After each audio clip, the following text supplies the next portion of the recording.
My husband died and his family sucks. I'm struggling with my husband's death, and I don't know how to live without him.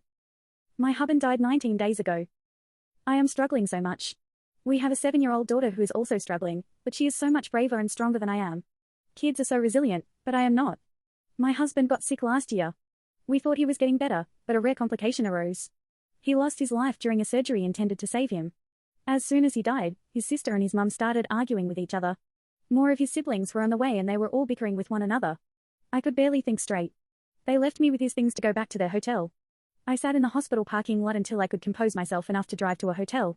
I'm not sure how, but I managed to rent a room in the middle of the night as the hospital was so far away from my home. I stared at the walls. The next morning, my husband's mother was making plans to come into my home with his 5 siblings and take mementos to remember him by. I told them no. Everything he had was now his daughter's, not theirs to scavenge through. The house is mine, so they would only be welcome if I allowed it. Visiting my daughter would also have to be planned and scheduled with me, as I am her only parent now. My daughter didn't even know her father was gone yet, and here they were planning on dividing his things to take away from her. They thought they would have a claim to my home and another property. His brother asked me less than 36 hours after my husband died to sell my property.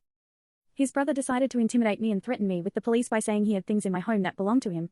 He lives 5 hours away from my house and had been in it maybe a handful of times. He wanted my husband's wallet, his phone, and a safe box, which he claimed were all his now that my husband was dead. His family has been so awful to us. They made it quite clear we are not welcome to any celebration events. They posted on social media about his death, and left out that he was a father. His brother and mother stalked my dead-end street and kept trying to come into my home that the police had to be involved. All this disgusting behavior has been wearing on me.